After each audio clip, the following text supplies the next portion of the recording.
말씀 함께 보겠습니다. 시편 31편 9절에서 24절입니다. 시편 31편 9절에서 24절까지 말씀입니다. 제가 기도할 때 읽은 본문 14절 보겠습니다. 여호와여 그러하여도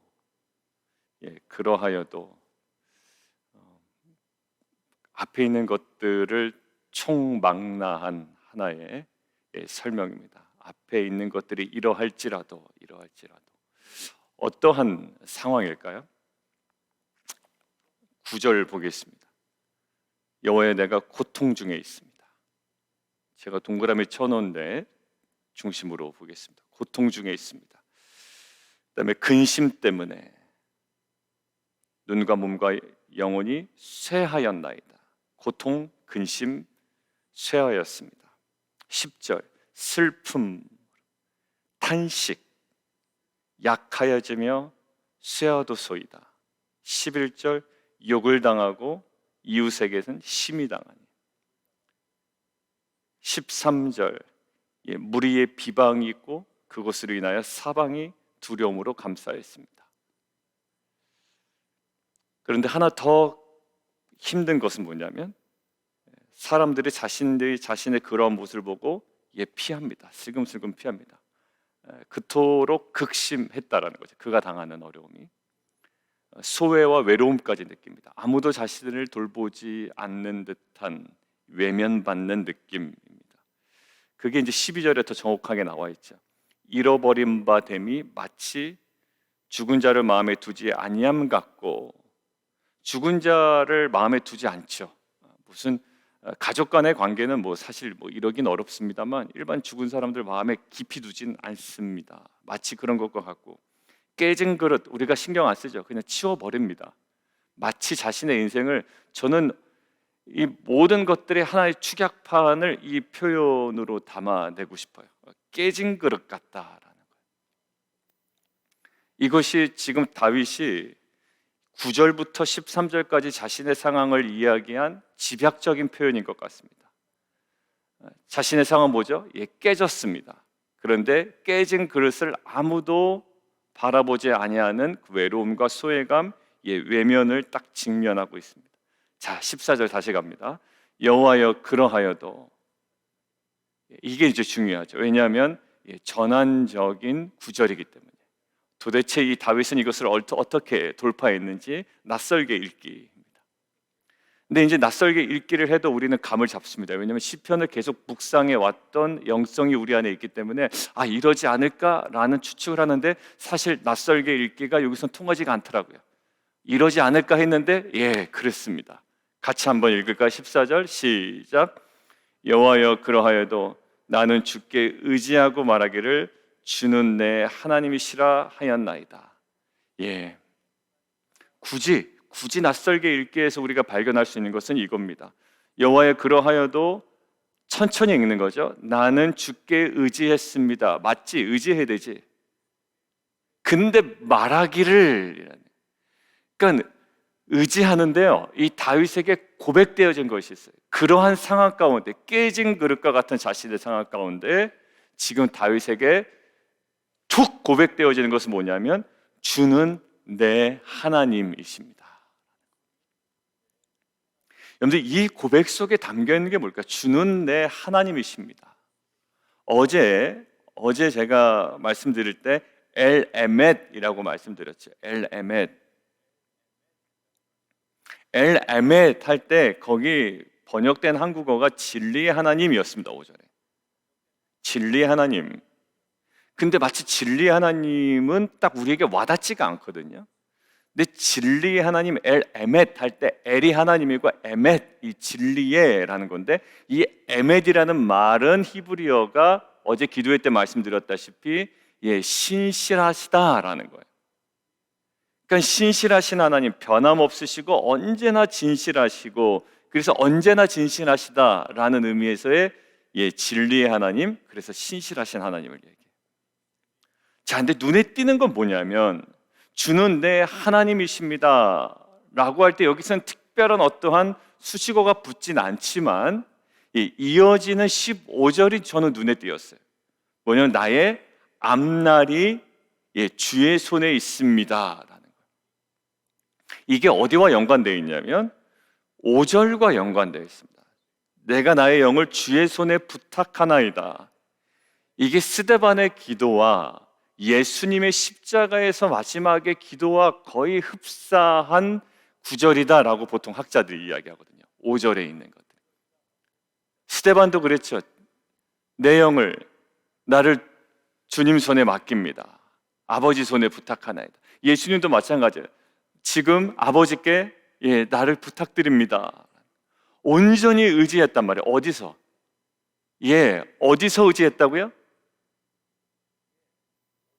제자라고 다닐 때 그냥 얘기하신 게 아니라 십자가에서. 자, 오늘 다윗의 상황이 어떻습니까? 깨진 그릇 같다. 자, 깨진 그릇 가운데 정말 죽음과 절망 가운데 다윗의 고백은 나의 앞날이 주의 손에 있습니다. 그리고 앞에 있는 내가 나의 영을 주의 손에 부탁하나이다라는 이 동일적인 표현이 있잖아요. 자, 그러니까 결국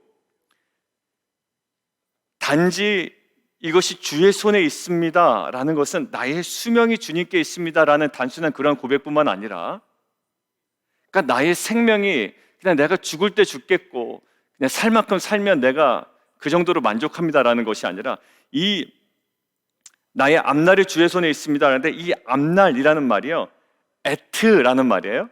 에트라는 말인데 이것이 정한 때를 의미하는 겁니다. 정한 때.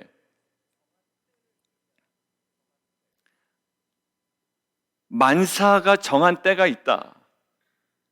그리고 이 모든 정한 때는 누구의 주권 아래 있다? 하나님의 주권 아래 있습니다. 자신에게도 태어날 때가 있고 죽을 때가 있고 시련의 때가 있고 형통의 때가 있습니다. 이 모든 것들은 지금 자신을 감싸고 있고 비방하고 있는 원수들에 의해서 결정되는 것이 아니라,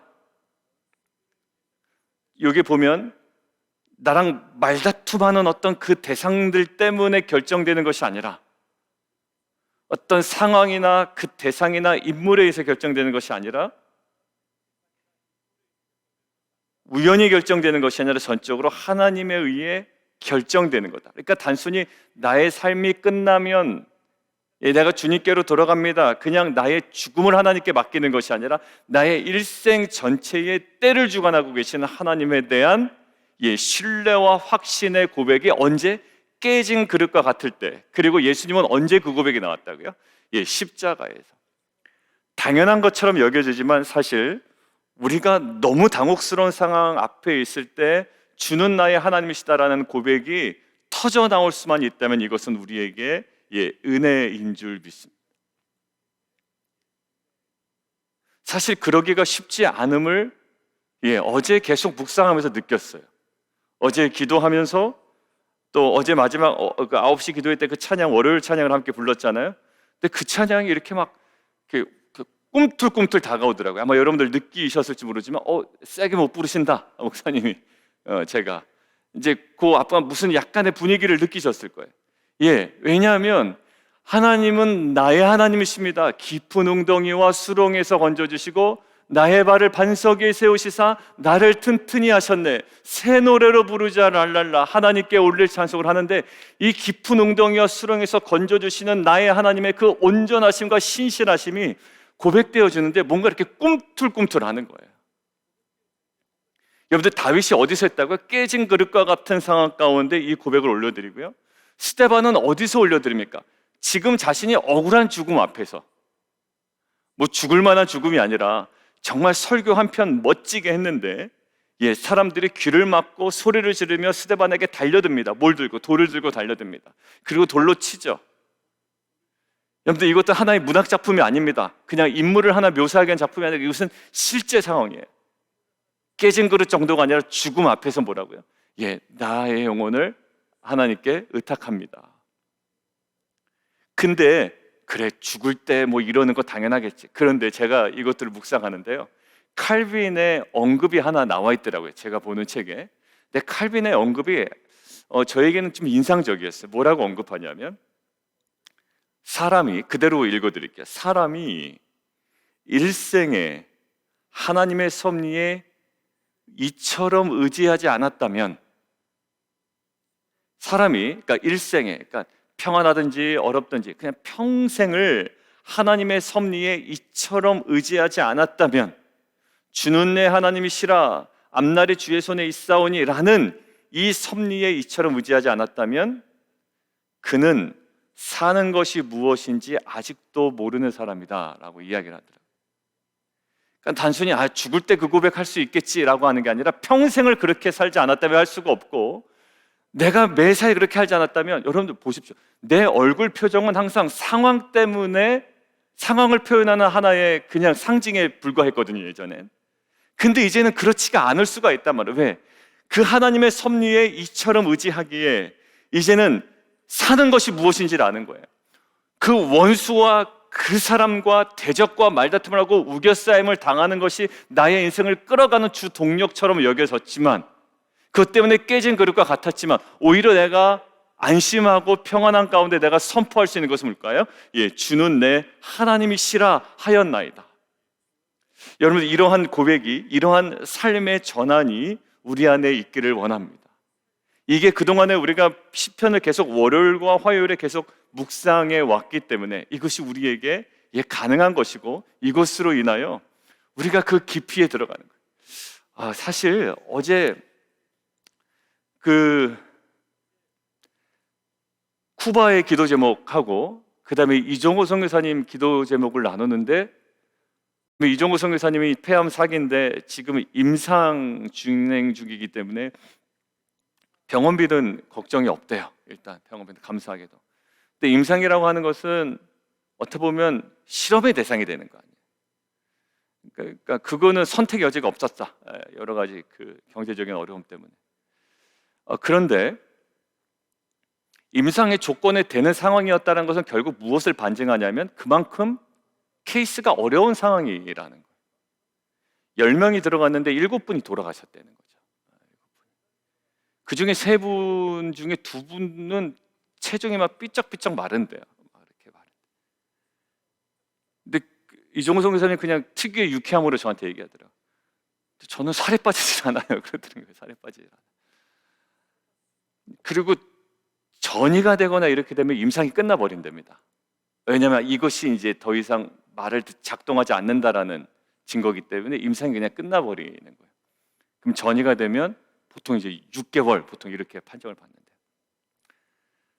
근데 정말 그 은혜, 근데 그 계속 그 안에 뭐냐면, 고백되어지는 게 뭐 살려달라 뭐 이런 것도 물론 있죠. 그 모든 것들이 있지만 가장 중심된 고백이 뭐냐면, 그 말씀이나 이런 것들을 고백할 때 바로 14절의 고백이었던 거예요. 주는 내 하나님이시라. 교회 다니는 사람 다 그러겠지. 아니요, 그렇지 않아요. 어제 제가 이제 같이 함께 기도하고 이러면서 느끼는 게, 이 고백이 얼마나 다윗의 실제적인 고백이었는가를 제가 느끼겠고, 어제 찬양하면서도 내가 그것들을 고백되어지는 거예요. 거기서 소생하더라고요. 거기서 다윗이 거기서 소생한 것처럼, 뭐 그놈들이 막 거꾸러뜨림을 당하고 막 넘어지고 막 코가 깨지고 막 이래서 막 소생하는 게 아니라, 주는 내 하나님이시라는 그 중심의 그 실제적인 고백이 나로 하여금 다시 살게 하는 거예요. 언제는 고백 안 했습니까? 그렇죠. 근데 그게 나의 실제적인 고백이 되는 거예요. 어제 제가 좀 마음이 좀 가난해지고, 제가 좀 그 주님을 향하여 좀 더 이렇게 열린 상태가 되니 이게 고백이 되는 거예요. 그래서 내가 그만큼 깨어있지 못했구나라는 느껴요. 예전 모든 것들이 풍족하고 부족함이 없고 그냥 많은 모든 것들이 그냥 제 마음대로 가능하게 될 때, 주는 내 하나님이시다라는 고백을 물론 입술로 했지만 이것이 나에게 중심의 고백이 안 됐던 거예요. 근데 이 14절의 고백, 여호와여 그러하여도 나는 주께 의지하고 말하기를 주는 내 하나님이시라 하였나이다. 예수님이 십자가에서 올리셨던 고백, 그리고 스데반 집사가 마지막 죽음 앞에서 주님께 올려드렸던 고백은 사실 그 당시에만 올려드렸던 고백이 아니라 평생의 고백이었다라는 거예요. 그러니까 담대할 수 있었고, 그러니까 마지막에 그 고백을 올려드릴 수 있었던 거예요. 신앙생활 요즘에 이렇게 생각을 해보니까 참 허투루 할 수 있겠구나라는 생각이 막 들더라고요. 제도권에서 떠나지 않으니 그게 전부다라고 생각하는 거예요. 근데 어제 하루 깊이 느낀 게 제대로 가고 있지 못했구나라는 것들을 빨리 느끼는 것이 은혜다라는 생각이 들었어요. 어제는 당혹스럽더라고요. 제 자신을 보는데 이게 뭔가 흐트러져 있었고 뭔가 중심이 잡혀 있질 않았고 본질에서 많이 떠나 있었고 그저 사람들이 좋아하는 것에 같이 좋아하고 있었고 그냥 세상과는 별바 다를 바 없는 기준이 나의 생활의 가장 중심에 와 있었고 이 모든 것들이 깨달아지는 거예요. 다시 한번 이 시편의 고백을 통해 정말 주는 내 하나님이시라라는 이 고백이 우리의 중심의 고백이 되기를 원하고요. 앞날이 주의 손이 있습니다라는 것들은 마지막에 그 죽음에서의 마지막 고백이 아니라 오늘 이 평생에 하나님의 섭리에 의지하는 우리의 삶의 고백이 되기를 주님의 이름으로 축원합니다. 우리 뒷부분 볼까요? 다윗이 계속 끊이지 않는 것은 17절과 22절이에요. 여호와여 내가 주를 불렀사오니 22절 내가 놀라서 말하기를 주의 목전에서 끊어졌다 하였사오나 내가 주께 부르짖을 때에 불렀고 부르짖습니다.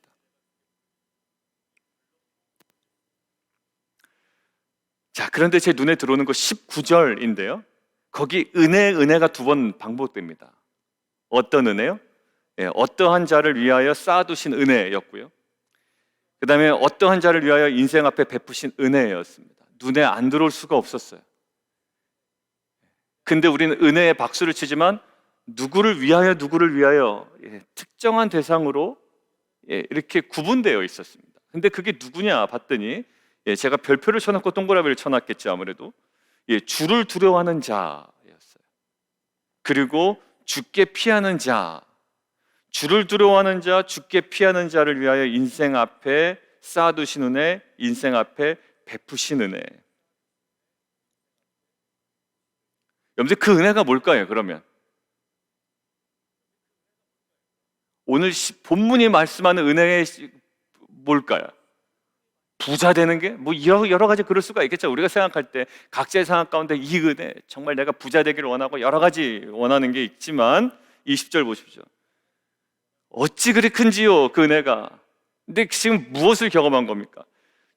그들을 주의 은밀한 곳에 숨기사 사람의 꾀에서 벗어나게 하시고 비밀이 장막에 감추사. 자, 어디에 밑줄을 그어놔야 되겠습니까? 숨기사 감추사예요. 숨기사 감추사. 숨기사 감추사는 하나님의 전적인 보호를 얘기하지 않습니까? 결국 말다툼에서 면하게 하시리이다. 숨기사 감추사 면하게 하시리이다. 이 말다툼이 저에게는 되게 희한하게 다가왔어요. 말다툼.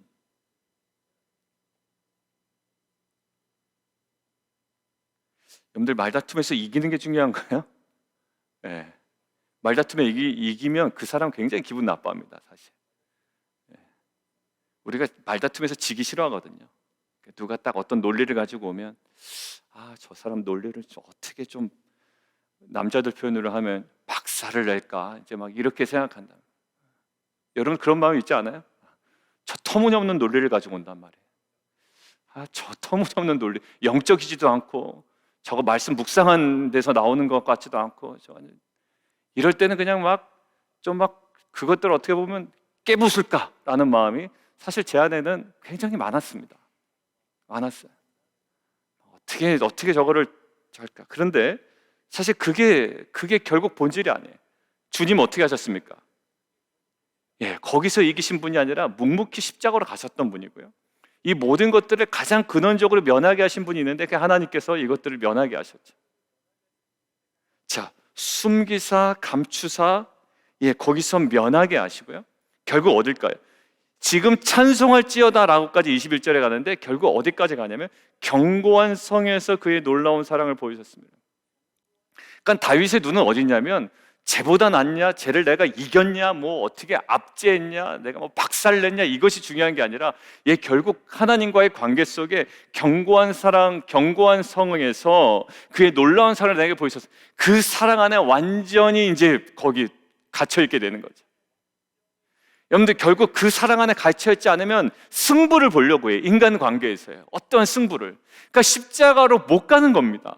왜냐하면 그 은혜가 임하지 않았기 때문에. 오늘 핵심은 이게 바로 은혜인데, 그 은혜가 임하지 않으면 어떻게 해서든지 내가 이기려고 하거든요. 예, 저도 이기고 싶어요. 이기고 싶고. 근데 결국 그 마음이 여전히 있는 한 이기기는커녕 여러분들 제 안에 어떤 은혜도 임하지 못하는 것을 제가 발견하게 되었습니다. 저에게 뭘까? 이 다윗이 고백한 것처럼 결국 이 은혜가 뭐냐면 내가 이기는 은혜가 아니라 하나님께서 나를 숨기시고 감추시고 면하게 하셔서 견고한 성에서 사랑으로 나를 압도하시는 그 은혜였단 말이죠. 여러분들, 이 은혜가 저와 여러분에게 임하기를 원해요. 여러분에게만 필요한 게 아니라 저에게도 필요합니다. 우리 모두에게 필요합니다. 결국 얘기하는 거, 내가 어떻게 해서 이겼냐 하면 이것이 우리의 화두가 되어서는 이게 무슨 얼마나 창피한 일이 되겠어요. 여러분들, 목사가 성도를 말로 이겼다고 좋아하는 게 정말 그것이 온전한 공동체일까요? 리더가 아니면 그 성도를 말싸움에서 이겼다, 이것이 공동체겠냐고요. 세상의 어떤 노름판이지, 정치판이지. 우리의 그 은혜는 뭐냐면 내가 이기는 은혜가 아니라 나는 주를 두려워하며 주께 피하는데 그 쌓아두신 은혜, 베푸신 은혜가 결국 견고한 상에서 그 놀라운 사랑을 내게 보이신 은혜, 이 은혜에 압도되어 내가 정말 거기서 하나님을 찬양하는 은혜, 이 은혜가 우리 가운데 있기를 원합니다. 여러분들, 그러니까 주의 목전에서 끊어졌다 할지라도 내가 부르짖을 때 간구하는 소리를 들으셨습니다. 자, 23절 보십시오. 여호와께서 진실한 자를 보호하신다라는 거예요. 아까 뭐죠? 숨기사, 감추사, 면하게 하사. 보호해요. 그리고 견고한 성으로 이끌어내시고 전혀 상황과는 상관없는 거기서 놀라운 사랑으로 나에게 베푸시고, 그래서 23절에 뭐라고 얘기합니까? 너희 모든 성도들아 여호와를 어떻게 하라? 사랑하라. 여러분들 잘 보십시오. 깨진 그릇과 같았잖아요, 아까.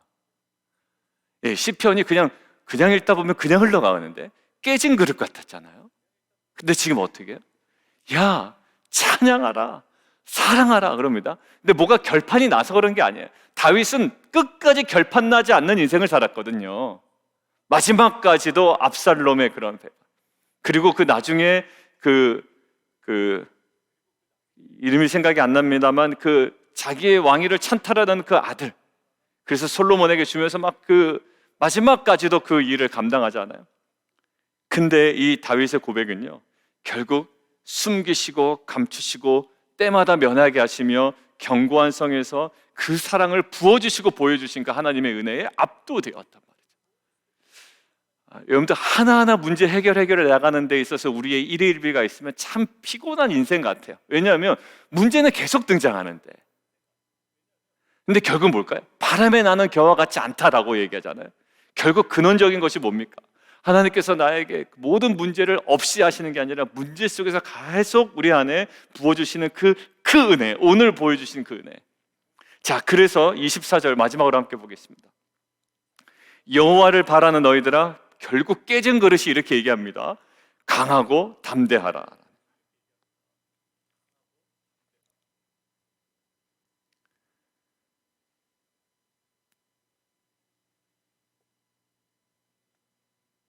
하나님의 약속의 성취를 기다리고 하나님을 신뢰하는 자들에게, 그리고 두려워하는 자들에게, 그리고 피하는 자들에게 주신 그 은혜를 경험한 다윗이 이제는 깨진 그릇과 같은 인생, 그 깨진 그릇과 같은 인생을 살아가는 우리에게 지금 오늘 하나님께서 다윗의 입술을 통해 말씀하십니다. 뭐라고요?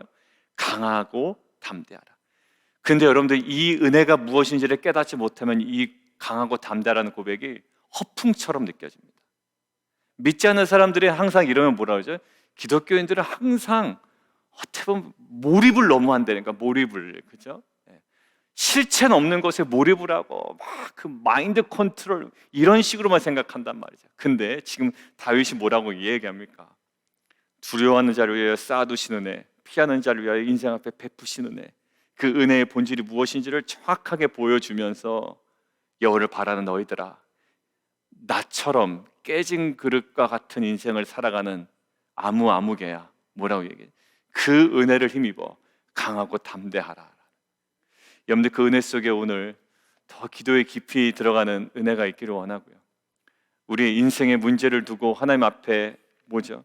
주는 내 하나님이시라라는 이 고백이, 앞날에 주의 손이 있습니다라는 이 고백이, 다윗의 고백이 어떠한 고백이었는지 다시 한번 우리가 묵상하며 이것이 하나님의 섭리에 전적으로 의지하는 예수의 고백과 그 스데반의 고백이었던 것들을 우리가 함께 좀 묵상해 가면서 오늘 주신 은혜에 우리가 강하고 담대함으로 또 믿음의 걸음을 한 걸음 옮기는 귀한 공동체 되기를 원합니다. 우리 함께 기도하며 나가도록 하겠습니다.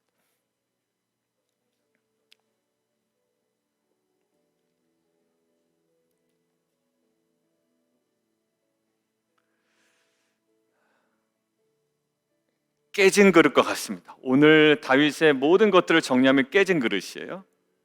근데 그러하여도 나는 주께 의지합니다 라고 하지만 말하기를 주는 내 하나님이시여, 이 고백이 너무 중요했던 고백이에요.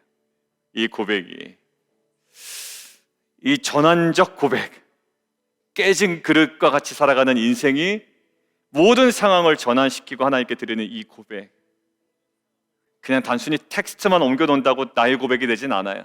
많이 해봤잖아요. 누구 기도문 따라한다고 그게 내 기도가 되던가요? 안 되더라고요.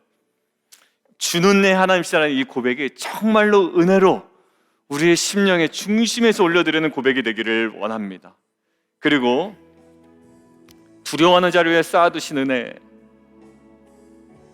죽게 피하는 자를 위하여 인생 앞에 베푸신 은혜, 물론 악인들을 부끄럽게 하사 수월에서 잠잠하게 하소서, 교만하고 완악한 말로 무례히 의인들을 치는 거짓 입술이 말하지 못하는 자가 되게 하소서, 이 모든 것. 근데 자기가 이기는 건 아니거든요. 여러분들, 우리는요 말하는 것에 딱 예민해지면 느낍니다. 아, 이 사람 지금 예민하게 나에게 말하는구나. 그럼 나도 같이 예민해지거든요. 그럼 공동체가 불안합니다.